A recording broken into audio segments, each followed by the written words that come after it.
नमस्कार, मैं हूं खुशबू पांडे। स्वागत है आपका हमारे खास कार्यक्रम जनता सरकार में, जिसमें हम बात करेंगे सत्ता के सिंहासन से लेकर जनता के सरोकार तक। साथ ही हम आपको बताएंगे प्रदेश सरकार की हर उस योजना के बारे में जिनका सीधा संबंध हरियाणा के जनता से। योजनाएं प्रदेश के विकास को नई गति प्रदान करेंगी और हरियाणा की जनता का चहुमुखी विकास भी करेंगी, ताकि प्रदेश की जनता तरक्की की राह पर आगे बढ़े और हरियाणा प्रदेश निरंतर उन्नति की नई ऊंचाइयों को छूता हुआ प्रगतिशील रहे। तो अगले 30 मिनट तक बने रहिए हमारे साथ और देखते रहिए जनता सरकार।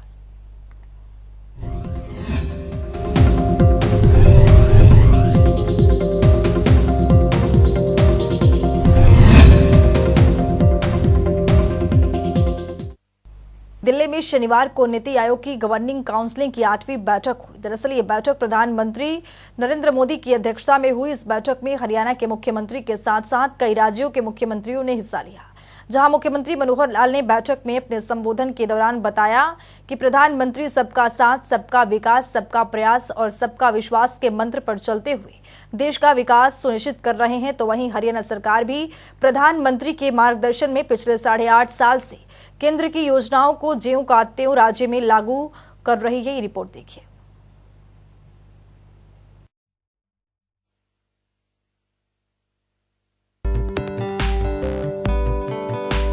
प्रधानमंत्री नरेंद्र मोदी की अध्यक्षता में शनिवार को नई दिल्ली में नीति आयोग की गवर्निंग काउंसिलिंग की 8वीं बैठक हुई, जिसमें हरियाणा के मुख्यमंत्री मनोहर लाल सहित अन्य राज्यों के मुख्यमंत्रियों ने हिस्सा लिया। तो वहीं इस बैठक में मुख्यमंत्री मनोहर लाल ने अपने संबोधन में बताया कि हरियाणा साल 2024 तक देश को $5 ट्रिलियन की अर्थव्यवस्था बनाने के प्रधानमंत्री के विजन को निरंतर आगे बढ़ा रहा है और विकसित भारत के निर्माण में हरियाणा अग्रणी भूमिका निभाएगा। उन्होंने कहा कि जिस तरह से प्रधानमंत्री सबका साथ, सबका विकास, सबका प्रयास और सबका विश्वास के मंत्र पर चलते हुए देश का विकास सुनिश्चित कर रहे हैं, उसी तरह से राज्य सरकार भी हरियाणा एक, हरियाणवी एक के पथ पर चलते हुए प्रदेश का एक समान विकास सुनिश्चित कर रही है। दिल्ली में नीति आयोग की गवर्निंग काउंसिलिंग की 8वीं बैठक का आयोजन। हरियाणा के मुख्यमंत्री मनोहर लाल ने काउंसिलिंग की बैठक में हिस्सा लिया। मुख्यमंत्री मनोहर लाल ने बैठक को संबोधित किया। विकसित भारत के निर्माण में हरियाणा निभाएगा अग्रणी भूमिका। पीएम के नेतृत्व में भारत पुनः समृद्धशाली, संपन्न और सशक्त की ओर अग्रसर। पिछले 8.5 साल से हर वर्ग का कल्याण सुनिश्चित कर रही हरियाणा सरकार। परिवार पहचान पत्र के जरिए लोगों को घर बैठे दिया जा रहा योजनाओं का लाभ। परिवार पहचान पत्र के जरिए 44,000 से अधिक बुजुर्गों को घर बैठे दी गई पेंशन। प्रदेश में परिवार पहचान पत्र के जरिए 81,000 दिव्यांग जनों को भी घर बैठे दी गई पेंशन। प्रधानमंत्री के जल संरक्षण के सपने को साकार करने के लिए हरियाणा कर रहा भरसक प्रयास। अगले 2 वर्षों में पानी की मांग और आपूर्ति की अंतर को लगभग 49% तक कम करना लक्ष्य। प्रधानमंत्री के जल संरक्षण के सपने को साकार करने के लिए हरियाणा कर रहा भरसक प्रयास। हर जिले में अलग मातृ एवं शिशु स्वास्थ्य अस्पताल किए जा रहे स्थापित। महिलाओं को सशक्त बनाने के लिए पंचायती राज संस्थाओं में दिया गया 50% प्रतिनिधित्व। औद्योगिक विकास को गति देने के लिए ईज ऑफ डूइंग बिजनेस का इकोसिस्टम तैयार किया। उद्योग की जरूरत के अनुसार कुशल मैन पावर तैयार करने के लिए उद्योग के साथ किए 62 MOU। जल जीवन मिशन के तहत हरियाणा में 30.41 लाख ग्रामीण परिवारों को दिए घरेलू नल कनेक्शन। सभी गांवों में पक्की सड़कें बनाने वाला देश का सबसे पहला राज्य बना हरियाणा। इस बैठक के दौरान मुख्यमंत्री मनोहर लाल ने बताया कि आज प्रधानमंत्री के नेतृत्व में केंद्र सरकार के जन सेवा के 9 वर्ष पूरे हुए हैं। इन 9 सालों में प्रधानमंत्री के नेतृत्व में भारत पुनः समृद्धशाली, शक्तिशाली, वैभवशाली, संपन्न और सशक्त होने की दिशा में नित नए आयाम स्थापित कर रहा है। साथ ही प्रधानमंत्री के मार्गदर्शन में हरियाणा सरकार पिछले 8.5 सालों से केंद्र की योजनाओं को ज्यों का त्यों राज्य में लागू कर रही है और नई नई योजनाएं बनाकर हर वर्ग का कल्याण सुनिश्चित कर रही है। इसके साथ ही मुख्यमंत्री मनोहर लाल ने कहा कि हरियाणा देश का पहला राज्य है जिसने साल 2017 में अपना महत्वाकांक्षी विजन डॉक्यूमेंट 2030 लॉन्च किया है। तो वहीं नीति आयोग ने हरियाणा की पहचान सबसे अधिक सुधार करने वाले राज्यों के रूप में की है, जिसके बाद हमने सतत विकास लक्ष्य में अपना स्कोर 57 से बढ़ाकर 66 किया है। हम लैंगिक समानता, कुपोषण और एनीमिया को दूर करने, गुणवत्तापूर्ण शिक्षा, आर्थिक विकास और जलवायु सुधार पर विशेष ध्यान दे रहे हैं। इस दौरान मुख्यमंत्री ने कहा कि लोगों को सरकारी योजनाओं और कार्यक्रमों का लाभ घर द्वार पर ही देने के लिए राज्य सरकार ने परिवार पहचान पत्र कार्यक्रम चलाया है। इस एक ही दस्तावेज के माध्यम से सरकार की अनेक योजनाओं और सेवाओं का लाभ घर द्वार पर ही मिलने लगा है और लोगों को कार्यकाल के चक्कर नहीं काटने पड़ते हैं। इससे जनसाधारण के जीवन में सकारात्मक बदलाव आया है। तो वहीं दूसरे राज्य भी परिवार पहचान पत्र का अनुसरण कर रहे हैं। जम्मू कश्मीर और उत्तराखंड ने इस पर काम शुरू कर दिया है। मुख्यमंत्री ने कहा कि परिवार पहचान पत्र के जरिए 44,000 से अधिक बुजुर्गों को घर बैठे वृद्धावस्था सम्मान भत्ता का लाभ देने में सफल हुए हैं। इसके अलावा 81,000 दिव्यांगजनों को भी घर बैठे पेंशन प्रदान की गई है। साथ ही आयुष्मान चिरायु योजना के तहत लगभग 75 लाख चिरायु कार्ड बनाए जा चुके हैं। वहीं निरोगी हरियाणा योजना में पिछले 5 महीने में 7 लाख से अधिक गरीबों के स्वास्थ्य की जांच और 47 लाख लैब टेस्ट किए गए हैं। वहीं पात्र 32 लाख से अधिक बीपीएल परिवारों के घर बैठे ऑनलाइन ऑटोमेटिक ढंग से राशन कार्ड बनाए गए हैं। इस बैठक में मुख्यमंत्री ने कहा कि प्रधानमंत्री कहते हैं कि भारत का विकास और आत्मनिर्भरता जल सुरक्षा के साथ साथ जल कनेक्टिविटी पर निर्भर है। हरियाणा सरकार ने प्रधानमंत्री के जल संरक्षण के सपने को साकार करने के लिए कई कदम उठाए हैं। साल 2025 तक 50% उपचारित जल का उपयोग करने के उद्देश्य से हरियाणा उपचारित अपशिष्ट जल नीति बनाई गई है, जिसमें जल संरक्षण और फसल विविधीकरण को प्रोत्साहित करने के लिए मेरा पानी मेरी विरासत योजना शुरू की गई है और धान की सीधी बिजाई को बढ़ावा दिया जा रहा है। उन्होंने कहा कि साल 2021 में राज्य की कुल पानी की मांग 34,962 मिलियन क्यूबिक मीटर आंकी गई है, जबकि सभी संसाधनों से कुल जल की उपलब्धता 2,93,598 मिलियन क्यूबिक मीटर है। इसी के लिए पानी की मांग और उपलब्धता के गैप को कम करने के लिए हरियाणा जल संसाधन प्राधिकरण द्वारा एक एकीकृत जल योजना तैयार की गई है। इसके तहत सभी 22 जिला स्तरीय जल संसाधन योजना समितियों ने निचले स्तर पर ब्लॉक स्तरीय योजना तैयार की है। ये प्रयास भारत में अपनी तरह का पहला प्रयास है, जहां जमीनी स्तर पर सतही और भूजल की ब्लॉक स्तरीय जल संसाधन उपलब्धता का आकलन किया गया है और पानी की मांग की आपूर्ति के अंतर को व्यवस्थित और वैज्ञानिक रूप से आंका गया है। मुख्यमंत्री मनोहर लाल ने कहा कि सरकार ने 26 और 27 अप्रैल 2023 को अमृत जल क्रांति थीम पर 2 दिवसीय वाटर कॉन्क्लेव आयोजित की गई थी, जिसका मुख्य उद्देश्य सभी संबंधित विभागों की ओर से अगले 2 सालों में जल अंतर को कम करने के लिए एक मासिक कार्य योजना पर विचार विमर्श करना था। योजना के अनुसार अगले 2 साल में पानी की बचत करके पानी की मांग और आपूर्ति के अंतर को लगभग 49% तक कम करना है। इसके अलावा प्रदेश सरकार नहर नेटवर्क का आधुनिकीकरण कर रही है ताकि पानी का रिसाव कम हो। मेवात फीडर नहर और गुरुग्राम जलापूर्ति चैनल को पाइपलाइन प्रणाली में बदलना प्रस्तावित है। वहीं उन्होंने कहा कि प्रधानमंत्री की ओर से शुरू किए गए अमृत सरोवर मिशन के तहत प्रदेश में 1,312 तालाबों का काम पूरा हो चुका है और 981 तालाबों पर काम जारी है। इसके साथ ही मुख्यमंत्री मनोहर लाल ने कहा कि स्वास्थ्य के क्षेत्र में हरियाणा गुणवत्तापूर्ण स्वास्थ्य देखभाल सेवाएं प्रदान करके बाल स्वास्थ्य में सुधार के लिए प्रतिबद्ध है। प्रदेश में बड़े पैमाने पर एनीमिया के जांच और उपचार के लिए त्रैमासिक एनीमिया उन्मूलन सप्ताहों का आयोजन किया जाता है। उन्होंने कहा कि हम शिशु मृत्यु दर में उल्लेखनीय कमी लाने में सफल रहे हैं। इस सफलता का मुख्य कारण 97% से अधिक गर्भवती महिलाओं की प्रस्तुति स्वास्थ्य देखभाल संस्थान में होना है। हम गर्भवती महिलाओं की देखभाल के लिए हर जिले में अलग मातृ एवं शिशु स्वास्थ्य अस्पताल भी स्थापित कर रहे हैं। मुख्यमंत्री ने कहा कि छात्रों के लिए शिक्षा ऋण योजना के तहत देश और विदेश में उच्च शिक्षा के ऋण पर 5% साधारण ब्याज की सब्सिडी दी जाती है। मिशन शक्ति के तहत महिलाओं की सुरक्षा और अधिकारिता के लिए व्यापक योजनाएं लागू की गई है।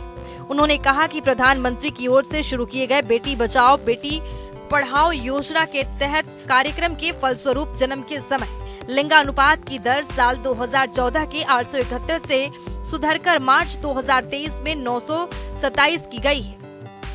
वहीं बैठक में मुख्यमंत्री मनोहर लाल ने कहा कि राज्य सरकार ने स्वच्छ जल की बचत के उद्देश्य से गंदे पानी को साफ कर उसके पुनः उपयोग की भी नीति बनाई है। इसके तहत साफ किए गए पानी का उपयोग सिंचाई, थर्मल प्लांट सहित अन्य उद्योगों में किया जा रहा है। जनता टीवी के लिए दिल्ली से वर्ष शर्मा की रिपोर्ट।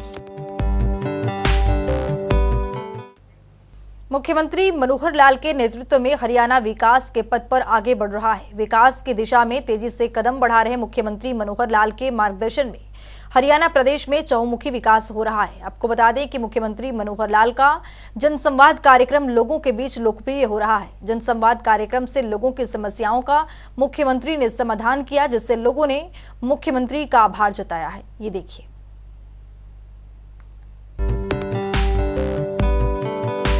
हरियाणा के मुख्यमंत्री मनोहर लाल की ओर से लोगों की समस्याओं को धरातल पर जानने और समझने के लिए मुख्यमंत्री मनोहर लाल का जनसंवाद कार्यक्रम लोगों के बीच लोकप्रिय हो रहा है। इससे एक और मुख्यमंत्री के पंच परमेश्वर की तरह लोगों के बीच बैठने से समस्याओं का समाधान तो हो ही रहा है, तो वहीं दूसरी ओर खाट और मुड्ढों की शान बना जनसंवाद ग्रामीण अर्थव्यवस्था को भी कहीं न कहीं सुदृढ़ कर रहा है। तो चलिए ग्राफिक्स के जरिए समझते हैं।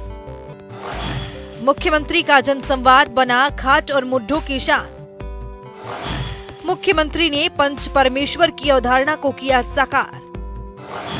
43 डिग्री तपती गर्मी में सिरसा और महेंद्रगढ़ में 6 दिन रहे मुख्यमंत्री। पहली बार मुख्यमंत्री को इतने नजदीक से देखकर लोग हुए भावुक।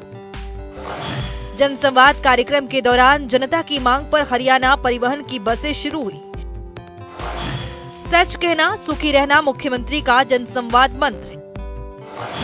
जनसंवाद कार्यक्रम में उसी गांव के बच्चों को दे रहे मुख्यमंत्री तोहफा। स्कूल अपग्रेड करने का भी माध्यम बना जनसंवाद कार्यक्रम। भिवानी, पलवल और कुरुक्षेत्र जिलों के बाद मुख्यमंत्री का जनसंवाद कार्यक्रम राजस्थान सीमा से सटे सिरसा और महेंद्रगढ़ जिलों में 6 दिन चला, जहां 43 डिग्री की तपती गर्मी में देशवाली बेल्ट और हीरावाटी के लोगों में मुख्यमंत्री को नजदीक से देखने की होड़ देखने को मिली, तो वहीं युवाओं को भी कार्यक्रम को लेकर उत्साह देखने को मिला। इतना ही नहीं, महिलाओं ने भी पारंपरिक बागड़ी और अहिरी वेशभूषा में जगह जगह मुख्यमंत्री का भव्य स्वागत किया। बलिदान और शहीदी के नाम से जाना जाने वाला कुक्का आंदोलन से जुड़े सिरसा जिले के संतनगर में नामधारी सिखों ने मुख्यमंत्री का अनोखा अंदाज में स्वागत किया।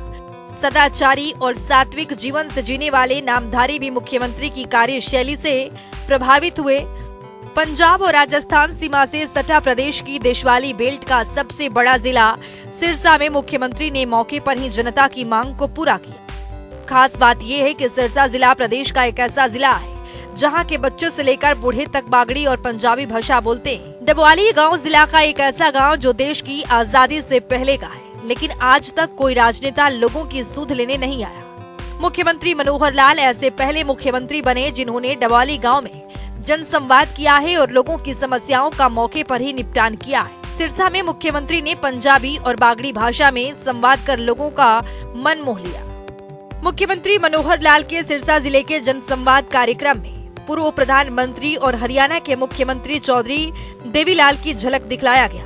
चौधरी देवीलाल भी लोगों में बैठकर जनसंवाद करते थे और उनकी ओर से चलाया गया कार्यक्रम सरकार आपके द्वार लोगों को खूब रास आया था, क्योंकि मौके पर ही अधिकारी लोगों की फरियादें सुनते थे। जनसंवाद कार्यक्रम में चौधरी देवीलाल के पोते आदित्य देवीलाल चौटाला ने भी मुख्यमंत्री की तुलना अपने दादा से की। ग्रामीणों की ओर से मुख्यमंत्री के समक्ष बस सेवा की मांगी रखी गई थी, जिसको मुख्यमंत्री मनोहर लाल ने पूरा किया। दरअसल पलवल जिले में बागपुर से पलवल और पलवल से बल्लभगढ़ वाया बागपुर, तो वहीं कुरुक्षेत्र जिले से पेहोवा से करनाल वाया अभिमन्युपुर और कुरुक्षेत्र विश्वविद्यालय, सिरसा जिले में कलावली से बड़ी, तो वहीं सिरसा से संगरिया और सिरसा से हनुमानगढ़ वाया बाड़ी, महेंद्रगढ़ जिले में निजामपुर से जयपुर रोडवेज की बस सेवा शुरू होने पर लोगों ने मुख्यमंत्री का आभार जताया। जनसंवाद कार्यक्रम के द्वारा मुख्यमंत्री ने खुद लोगों से कहते हैं कि सच कहना सुखी रहना ही उनके कार्य करने का मूल मंत्र है। खुद मुख्यमंत्री लोग से पूछते हैं कि 8.5 साल में सरकार का कोई भी एक ऐसा कार्य बताओ जो आपको बहुत पसंद आया हो। कोई कहता है कि भ्रष्टाचार खत्म हुआ है, नौकरी मेरिट के आधार पर मिल रही है, तो कोई कहता है कि प्रदेश का मुखिया पहली बार उनके गाँव आया है। यही उनके लिए खुशी की बात है। परिवार पहचान पत्र के सत्यापित डाटा के जरिए मुख्यमंत्री अपने कार्यक्रम में उस गांव के कितने बच्चों का जन्मदिन है ये बताकर सबको चौंका दिया। इतना ही नहीं, मंच पर बुलाकर बच्चों को जन्मदिन की बधाई और तोहफा भी दिया। मुख्यमंत्री कहते हैं कि आज IT का जमाना है। अब उन्होंने ऐसा डेटाबेस तैयार किया है कि जिस दिन जिसका जन्मदिन होगा उसके मोबाइल पर मुख्यमंत्री की ओर से SMS के माध्यम से बधाई संदेश प्राप्त होगा। लोगों की मांग पर मुख्यमंत्री ने स्कूल शिक्षा विभाग के अधिकारियों को निर्देश दिए कि 10वीं से 12वीं तक अपग्रेड करने के स्कूलों की मैपिंग की जाए और स्कूल में अगर 100 बच्चे हैं तो उनसे अपग्रेड किया जाए, भले ही इसके लिए नियमों में बदलाव करना पड़े। अब हर 3 किलोमीटर की दूरी पर एक सीनियर सेकेंडरी स्कूल होगा। इससे पहले भी मुख्यमंत्री ने हर 20 किलोमीटर की परिधि में एक सरकारी कॉलेज खोलने की शुरुआत की। हरियाणा की वर्तमान सरकार के कुशल मार्गदर्शन में प्रदेश का चहुमुखी विकास हो रहा है। मुख्यमंत्री मनोहर लाल प्रदेश के हित में कई योजनाओं पर काम कर रहे हैं ताकि प्रदेश एक विकसित राज्य के रूप में स्थापित हो सके। ब्यूरो रिपोर्ट, जनता टीवी।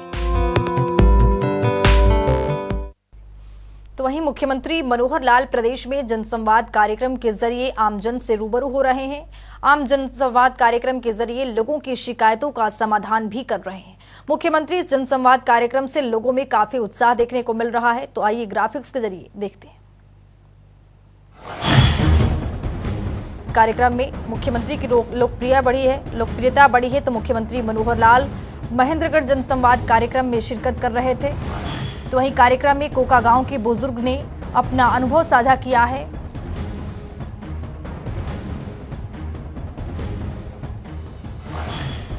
तो आपको बता दें कि बवानिया गांव में जनसंवाद कार्यक्रम के दौरान बुजुर्ग ने अपना अनुभव साझा करते हुए मुख्यमंत्री के कार्यक्रम के बारे में जानकारी दी। मुख्यमंत्री के जनसंवाद कार्यक्रम में लगातार लोगों की ओर से अनुभव साझा किया जा रहा है। बिना पर्ची खर्ची को 67 लोगों को रोजगार मिला है। तो वहीं पिछले 8 साल में 67 नौकरियां सभी को मिली है।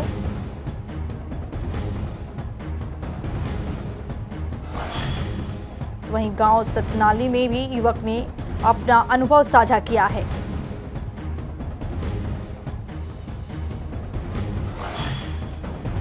मौजूदा सरकार में मेरिट के आधार पर भर्तियों का ये तरीका सबसे अच्छा है। लोगों की ओर से अनुभव साझा करते हुए मुख्यमंत्री के कार्यकाल के बारे में बेहतर बताया गया है। तो 1966 से 2014 तक हमारे गांव में बहुत कम नौकरी मिली। तो आपको बता दें कि हरियाणा सरकार लगातार जनसंवाद कार्यक्रम के जरिए मुख्यमंत्री मनोहर लाल लोगों के बीच रूबरू हो रहे हैं। लेकिन अब गांव के 183 युवाओं को रोजगार मिला है। पहले के वक्त में सिफारिश के नाम पर नौकरी मिलती थी।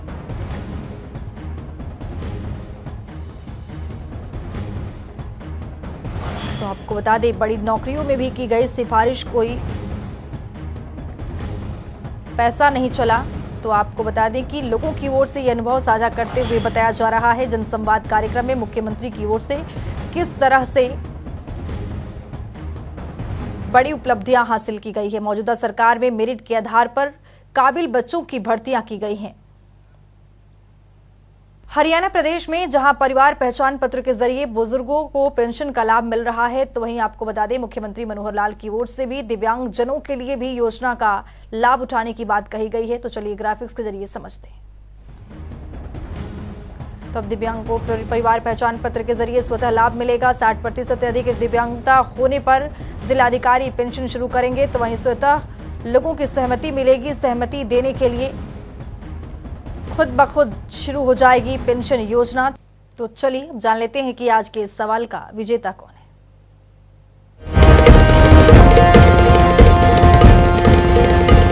तो बात अब आज के विजेता की। जैसा कि आप जानते हैं हर रोज एक नया सवाल पूछते हैं, सही जवाब देने वाले के नाम और तस्वीर अपने टेलीविजन स्क्रीन पर दिखाते हैं, साथ ही उसको उपहार भी देते हैं। तो चलिए अब जान लेते हैं कि कल का हमारा सवाल क्या था और कौन है इसका विजेता। कल का हमारा सवाल था श्रम कल्याण निधि साइकिल योजना की शुरुआत कब की गई थी। इसका सही जवाब है सी 2022। ढेरों जवाब आए लेकिन आज के हमारे विजेता हैं रोहतक से आशीष नरवाल। आशीष आपको बहुत बहुत बधाई। तो फिर पूछेंगे आज का सवाल, देखते रहिए जनता।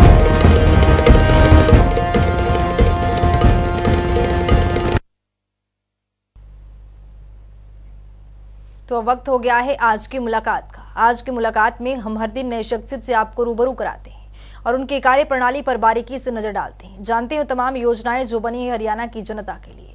तो ऐसे ही शख्सियत जनता टीवी ने खास बातचीत की है। इनका नाम है डॉक्टर दीन मोहम्मद, जो कि नूह से जिला बागवानी अधिकारी के पद पर काबिज हैं। सुनिए।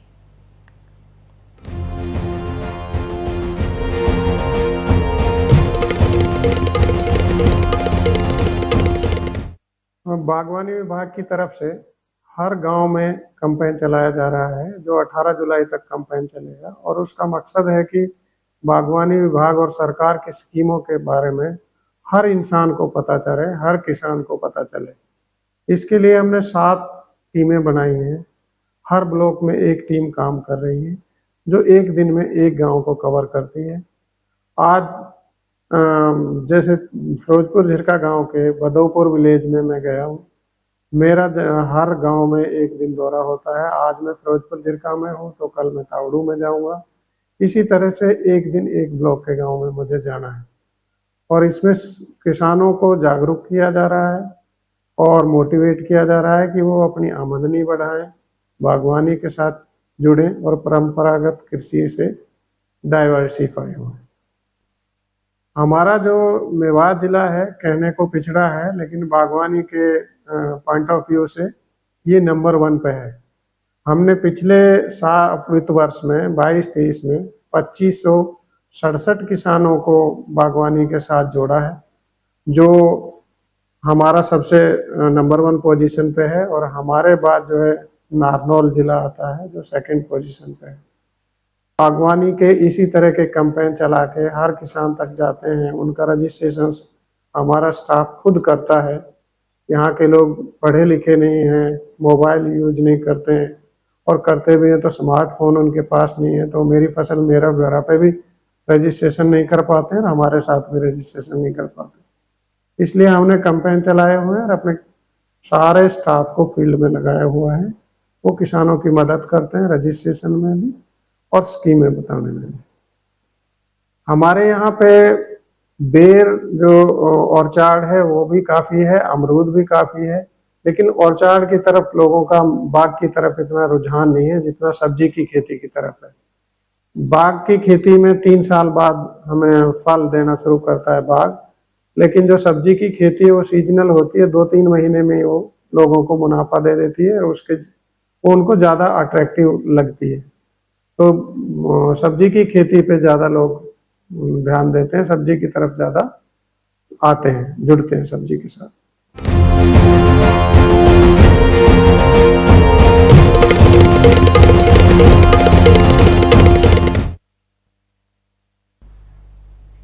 तो वक्त हो गया है आज के सवाल का, तो चलिए अब जान लेते हैं कि आज के सवाल में क्या कुछ है।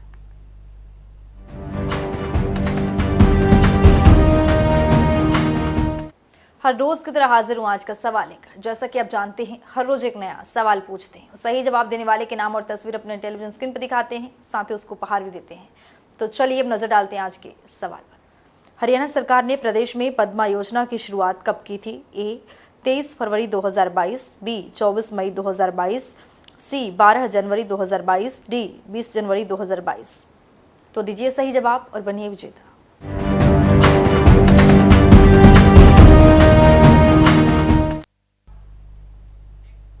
तो इस खास कार्यक्रम के जरिए हमारा मुख्य उद्देश्य हरियाणा सरकार की कल्याणकारी योजनाओं की जानकारी और उसका लाभ प्रदेश के हर एक नागरिक तक पहुंचाना है, क्योंकि जब प्रदेश का हर एक नागरिक समृद्ध और खुशहाल होगा तभी प्रदेश विकास के पथ पर आगे बढ़ेगा।